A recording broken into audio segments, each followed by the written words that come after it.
ഇപ്പോൾ പ്രധാനമായും ചർച്ച ചെയ്യുന്നത് മാസപ്പടി കേസ് തന്നെയാണ്. അതിൽ വിവാദം ആളിക്കത്തുകയാണ്.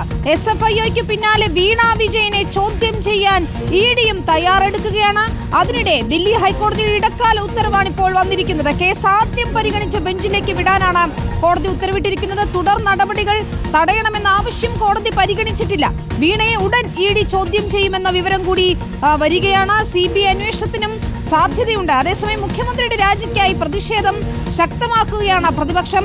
SS ശരണും ശ്യാം ദേവരാജും R റോഷിപാലുമാണ് വിശദാംശങ്ങളുമായി ചേരുന്നത്. ആദ്യം നമ്മൾ പോകുന്നത് ശ്യാം ദേവരാജിലേക്കാണ്. ശ്യാം, ഏറ്റവും പ്രധാനപ്പെട്ട കാര്യം ഇന്നിപ്പോൾ വന്ന ദില്ലി ഹൈക്കോടതിയുടെ ഇടപെടലാണ്. അതായത് ഇത് സ്റ്റേ ചെയ്യാൻ SFIOയുടെ അന്വേഷണം അല്ലെങ്കിൽ തുടർ നടപടികൾ സ്റ്റേ ചെയ്യുന്നതിന് കോടതി തയ്യാറായിട്ടില്ലെന്നത് ഏറ്റവും പ്രധാനപ്പെട്ട കാര്യമാണ്. പക്ഷേ ഈ കുറ്റപത്രം സമർപ്പിച്ചത് എറണാകുളത്താണ്. അതുകൊണ്ട് തന്നെ അധികാരപരിധി സംബന്ധിച്ച ഒരു സംശയം കോടതി ഉയർത്തുന്നുണ്ടല്ലേ? വേണു, ഈ അധികാരപരിധി സംബന്ധിച്ച സംശയം കൊണ്ടാണ് ഇന്ന് ഈ കേസിൽ അത്തരമൊരു സംശയമാണ് കോടതി ആദ്യം തന്നെ ഉയർത്തിയത്. കാരണം ആദ്യം തുടക്കത്തിൽ CMRൽ ഈ കേസിന്റെ അന്വേഷണം ചോദ്യം ചെയ്ത് SFI അന്വേഷണം തടയണമെന്നാവശ്യപ്പെട്ട് ഡൽഹി ഹൈക്കോടതിയാണ് ഹർജി നൽകിയത്.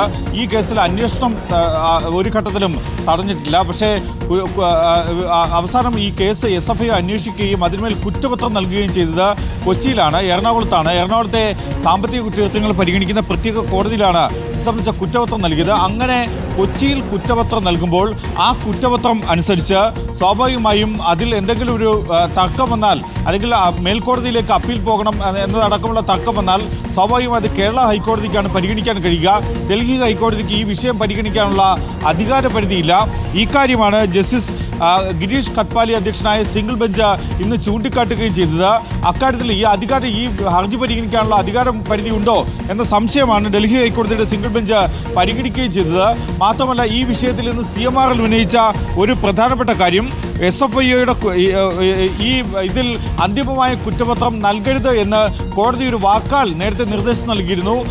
പക്ഷേ അത് അന്ന് SFIOയുടെ അഭിഭാഷകനും അക്കാര്യം അംഗീകരിച്ചതാണ്. പക്ഷെ അതിന് വിരുദ്ധമായാണ് SFIO എറണാകുളത്തെ പ്രത്യേക സെഷൻസ് കോടതിയിൽ ഈ കുറ്റപത്രം നൽകിയത്. അങ്ങനെ കുറ്റപത്രം നൽകുന്നത് കോടതിയലക്ഷ്യ നടപടിയാണ്. സെപ്റ്റംബർ 2 സിംഗിൾ ബെഞ്ചിന് മുന്നിൽ ജസ്റ്റിസ് സുബ്രഹ്മണ്യം പ്രസാദ് അധ്യക്ഷനായ സിംഗിൾ ബെഞ്ചിന് മുന്നിൽ നൽകിയ ഉറപ്പിന് വിരുദ്ധമാണ് ഈ നടപടി. അതുകൊണ്ട് തന്നെ അത് കോടതിയലക്ഷ്യ നടപടിയാണ് എന്നതാണ് CMRൽ ഹൈക്കോടതിയിൽ വാദമായി ഉയർത്തിയത്. CMRന് വേണ്ടി ഹാജരായ മുതിർന്ന അഭിഭാഷകൻ കപിൽ സിബലാണ് ഇത്തരമൊരു വാദം കോടതിയുടെ മുന്നിൽ ഉയർത്തുകയും ചെയ്തത്. ഈ വാദത്തിൽ കോടതി തന്നെ സംശയം പ്രകടിപ്പിച്ചു. പക്ഷേ സെപ്റ്റംബർ 3 ഇറങ്ങിയ പത്രങ്ങളിലെല്ലാം ഇക്കാര്യം റിപ്പോർട്ട് ചെയ്തിട്ടുണ്ട്, മാധ്യമങ്ങളൊക്കെ ഇക്കാര്യം റിപ്പോർട്ട് ചെയ്തിട്ടുണ്ടെന്ന കാര്യം കൂടി കപിൽ സിബൽ ചൂണ്ടിക്കാട്ടി. പക്ഷേ മാധ്യമ വാർത്തകളെ ആശ്രയിക്കാനാകില്ല എന്ന് ഡൽഹി ഹൈക്കോടതി വ്യക്തമാക്കുകയും ചെയ്തു. തുടർന്നാണ് ഈ കേസിൽ ഇത് ആദ്യം പരിഗണിച്ച ജഡ്ജി ജസ്റ്റിസ് സുബ്രഹ്മണ്യം പ്രസാദാണ്. അതുകൊണ്ട് തന്നെ ആ ബെഞ്ച് തന്നെ പരിഗണിക്കട്ടെ, ആ ജഡ്ജിക്ക് ഇതേക്കുറിച്ച് നന്നായി അറിയാവുന്ന കേസാണല്ലോ എന്ന നിരീക്ഷണം നടത്തുകയും തുടർന്ന് ആദ്യത്തെ ബെഞ്ചിലേക്ക് തന്നെ വിടുകയും ചെയ്തത്. അങ്ങനെ ആദ്യ ബെഞ്ചിലേക്ക് വിടുന്നതിനെ കേന്ദ്ര സർക്കാർ, SFIO, കമ്പനികാര്യ മന്ത്രാലയം ശക്തമായി എതിർത്തു. കേന്ദ്ര സർക്കാരിന് വേണ്ടി ഹാജരായത്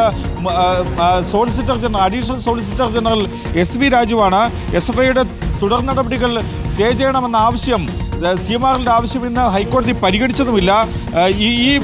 ഇക്കാര്യത്തിൽ നടന്ന വാദങ്ങളുടെ മറ്റ് പ്രസക്ത ഭാഗങ്ങൾ ഈ SFIOയുടെ കുറ്റപത്രം കോടതി അംഗീകരിച്ചിട്ടില്ല എന്ന കാര്യം CMRൽ ഹൈക്കോടതിയിൽ അറിയിച്ചു. കുറ്റപത്രം നൽകില്ലെന്നാണ് SFIO വാക്കാൽ നൽകിയ ഉറപ്പ് എന്നത് ഉൾപ്പെടെയുള്ള വാദങ്ങളും ഉയർത്തുകയും ചെയ്തു. കുറ്റപത്രം നൽകിയത് ഗുരുതര പ്രത്യാഘാതമാണ് എന്ന കാര്യം CMRൽ സൂചിപ്പിക്കുന്നു. അതിന് അപ്പുറത്തേക്ക് ഇന്ന് കപിൽ സിബൽ ചൂണ്ടിക്കാട്ടിയ മറ്റൊരു കാര്യം, ഈ കുറ്റപത്രം നൽകിയത് കൊണ്ട് തന്നെ SFIOയുടെ അന്വേഷണം പൂർത്തിയാക്കുകയും കുറ്റപത്രം ചെയ്തതുകൊണ്ട് തന്നെ EDക്ക് കൂടി ഇക്കാര്യത്തിൽ അന്വേഷണം നടത്താനാകും എന്ന കാര്യവും കൂടി കപിൽ സിബൽ പറഞ്ഞ കാര്യത്തിലേക്ക് തന്നെയാണ് നമ്മൾ വരുന്നത്. SS ശരൺ ഉണ്ട്. ശരൺ, ED ഇതിൽ നേരത്തെ തന്നെ ഒരു ECIR രജിസ്റ്റർ ചെയ്തതാണ്. പക്ഷേ ഇടക്കാലത്ത് എന്ത് സംഭവിച്ചു ED അന്വേഷണം എന്നൊരു ചോദ്യം സ്വാഭാവികമായും ഉയർന്നിരുന്നു. പക്ഷേ SFIOയുടെ കുറ്റപത്രം സമർപ്പിച്ചതോടുകൂടി EDയും തുടർ നീക്കങ്ങൾ ശക്തമാക്കുന്നു എന്നാണ് നമ്മൾ മനസ്സിലാക്കുന്നത്. വീണ വിജയനെ ഉടൻ ചോദ്യം ചെയ്യും കുറ്റപത്രം പരിശോധിച്ച ശേഷം എന്നുള്ള വാർത്തയും ശരണാണ് ആദ്യം പുറത്തു കൊണ്ടുവരുന്നതും. എന്താണ് EDയുടെ നീക്കങ്ങൾ? കേന്ദ്ര ഏജൻസിയുടെ നീക്കം എന്താണ്? CBI അന്വേഷണത്തിനുള്ള സാധ്യത എത്രത്തോളമുണ്ട്?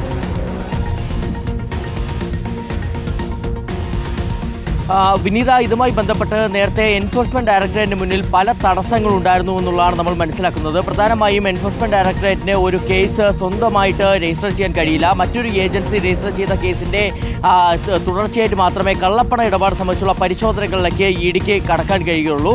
ഒപ്പം തന്നെയാണ് ഇവിടെ നടന്നിരിക്കുന്നത് ഈ കള്ളക്കണക്കുകളുടെ പേരിലുള്ള സാമ്പത്തിക ഇടപാടുകൾ, പണമിടപാടുകളും ഒപ്പം തന്നെ നൽകാത്ത സേവനത്തിന്റെ പേരിൽ പണം കൈപ്പറ്റലും ഒക്കെയാണ്.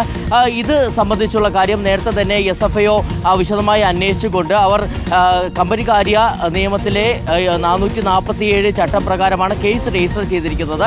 അപ്പോൾ സ്വാഭാവികമായിട്ടും EDയെ സംബന്ധിച്ച് അത് വഞ്ചനാ കുറ്റമാണ്. അപ്പോൾ വഞ്ചനാ കുറ്റം അടക്കമുള്ള ആ സെക്ഷനിൽ വരുന്ന കാര്യങ്ങളെല്ലാം തന്നെ ഈ PMLA ആക്ടിന്റെ പരിധിയിലും വരുമെന്നുള്ളൊരു കണക്കുകൂട്ടൽ അനുമാനത്തിലേക്ക് കൂടിയാണ് എൻഫോഴ്സ്മെന്റ് ഡയറക്ടറേറ്റ് എത്തിയിരിക്കുന്നത്. അതിന്റെ അടിസ്ഥാനത്തിൽ കൂടിയാണ് ഇപ്പോൾ തുടർ നടപടികൾ വേഗത്തിലാക്കാൻ തീരുമാനിച്ചിരിക്കുന്നത്. പക്ഷേ അതിനു മുൻപായിട്ട് SFIOയുടെ കുറ്റപത്രത്തിന്റെ പകർപ്പ് വാങ്ങി വിശദമായി തന്നെ പരിശോധിക്കേണ്ടതുണ്ട്. അങ്ങനെ പരിശോധിച്ചതിന് ശേഷം മാത്രമേ ഈ നോട്ടീസ് നൽകുന്ന അടക്കമുള്ള നടപടികൾ കടക്കുകയുള്ളൂ. എന്തായാലും വീണ വിജയൻ, മുഖ്യമന്ത്രിയുടെ മകൾ വീണ വിജയൻ അടക്കമുള്ള പ്രതികൾക്ക് വൈകാതെ തന്നെ നോട്ടീസ് അയക്കുമെന്നുള്ള സൂചന കൂടിയാണ് എൻഫോഴ്സ്മെന്റ് ഡയറക്ടറേറ്റിന്റെ ഭാഗത്തു നിന്നുണ്ടാകുന്നത്. വിനീത് സൂചിപ്പിച്ച പോലെ തന്നെ കഴിഞ്ഞ വർഷം മാർച്ചിലാണ് ഇത് സംബന്ധിച്ചുള്ള ECIR ED രജിസ്റ്റർ ചെയ്യുന്നത്. അന്ന് ഈ CMRL അനധികൃതമായിട്ട് പലരുമായി നടത്തിയ സാമ്പത്തിക ഇടപാടുകൾ 135 കോടിയുടെ സാമ്പത്തിക ഇടപാടുകൾ അത് സംബന്ധിച്ചുള്ള ECR ആണ് രജിസ്റ്റർ ചെയ്തത്. ആ ECR രജിസ്റ്റർ ചെയ്തതിന് തൊട്ട് പിന്നാലെ നമുക്ക് കാണാൻ കഴിഞ്ഞത് ഒരു മാരത്തൺ ചോദ്യം ചെയ്യലാണ്. പ്രത്യേകിച്ച് CMRL ഉദ്യോഗസ്ഥരെ കൊച്ചി ഓഫീസിലേക്ക് വിളിച്ചു വരുത്തുന്നു. അതിനുശേഷം ഉച്ചയോടുകൂടി ആരംഭിച്ച ചോദ്യം ചെയ്യൽ അത് പിറ്റേ ദിവസം വരെ നീണ്ടു നിൽക്കുന്നു. അതിനെ ചോദ്യം ചെയ്തുകൊണ്ട് CMRL ഉദ്യോഗസ്ഥർ ഹൈക്കോടതിയെ സമീപിക്കുന്നു. ഇതിനിടയിൽ തന്നെ CMRL MD ആയ ശശിധരൻ കർത്ത, അദ്ദേഹം അസുഖബാധിതനായിട്ട് ആലുവയിലെ വീട്ടിൽ വിശ്രമത്തിലായിരുന്നു. അപ്പോൾ ED ഉദ്യോഗസ്ഥർ പലതവണ നോട്ടീസ് നൽകി ഹാജരാവാതിരുന്ന ശശിധരൻ കർത്തയെ വീട്ടിലെത്തി ചോദ്യം ചെയ്യുകയും ചെയ്തു. പക്ഷേ അങ്ങനെ ചോദ്യം ചെയ്യുന്നതിന് പിന്നാലെ പിന്നെ എന്ത് സംഭവിച്ചു എന്നുള്ള കാര്യത്തിൽ ഒരു വ്യക്തതയും ഉണ്ടായിരുന്നില്ല. കഴിഞ്ഞ തവണ മറ്റൊരു വിഷയവുമായി ബന്ധപ്പെട്ട് എൻഫോഴ്സ്മെന്റ് ഡയറക്ടറേറ്റ് ഒരു വാർത്താ സമ്മേളനം വിളിച്ചിരുന്നു. അതിൽ നമ്മൾ കൃത്യമായി തന്നെ ചോദിച്ചതാണ് ഈ CMRL ഈ മാസപ്പടി കേസിൽ അന്വേഷണം നടക്കുന്നുണ്ടോ എന്താണ് എന്നുള്ള അതിലൊരു വ്യക്തത വരുത്താൻ അവർ തയ്യാറായിരുന്നില്ല. അതിന് പിന്നാലെയാണ് ഇപ്പോൾ മനസ്സിലാക്കാൻ കഴിയുന്നത് SFIOയുടെ കുറ്റപത്രം വന്നതോടുകൂടി ആ നിലയിലുള്ള തടസ്സങ്ങളെല്ലാം മാറിയിരിക്കുന്നു. നേരത്തെ ROC റിപ്പോർട്ട് പ്രകാരമാണ് എൻഫോഴ്സ്മെന്റ് ഡയറക്ടറേറ്റ് ECIR രജിസ്റ്റർ ചെയ്ത് ഈ കേസ് അന്വേഷണത്തിലേക്ക് കടന്നിരുന്നത്. എന്നാൽ ഒരു പ്രെഡിക്കേറ്റ് ഒഫൻസ് ഇവിടെ നിലവിൽ വന്നിരിക്കുന്നു. അപ്പോൾ സ്വാഭാവികമായിട്ടും ഇനി SFIയുടെ കുറ്റപത്രമുള്ള സാഹചര്യത്തിൽ മറ്റ് തടസ്സങ്ങളില്ലാതെ തന്നെ നോട്ടീസ് അയക്കാം എന്നുള്ളതാണ് ED അനുമാനത്തിലേക്ക് എത്തിയിരിക്കുന്നത്. മറ്റൊരു പ്രധാനപ്പെട്ട കാര്യം ഈ CBI അന്വേഷണത്തിലേക്ക് കൂടി ഇത് പോകുമെന്നുള്ളതാണ്. ഇതിനകം നമുക്കറിയാം ഈ സാമ്പത്തിക ഇടപാടുകൾ ഈ CMRL നടത്തിയിരിക്കുന്നത് അനധികൃതമായിട്ടുള്ള സാമ്പത്തിക ഇടപാടുകളാണ്. അത് എക്സാലോജിക് എന്ന കമ്പനിയുമായിട്ട് മാത്രമല്ല പല നേതാക്കളുമായിട്ട് പല സ്ഥാപനങ്ങളുമായിട്ട് ഇത്തരത്തിൽ അനധികൃത സാമ്പത്തിക ഇടപാട് നടത്തിയിട്ടുണ്ട്. അപ്പോൾ അതെല്ലാം തന്നെ അഴിമതി നിരോധന നിയമത്തിന്റെ പരിധിയിൽ വരുന്നതാണ് എന്നടക്കമുള്ള ഒരു വിലയിരുത്തലിലേക്ക് എത്തുന്നു. അപ്പോൾ സ്വാഭാവികമായിട്ടും CBI സംബന്ധിച്ചും ഈ കേസ് അന്വേഷണം ഏറ്റെടുക്കുന്നതിൽ മറ്റ് തടസ്സങ്ങളൊന്നുമില്ല. പക്ഷേ CBI എപ്പോഴായിരിക്കും അന്വേഷണം ആരംഭിക്കുക എന്നുള്ള കാര്യത്തിലാണ് ഇനി വ്യക്തത വരേണ്ടത്.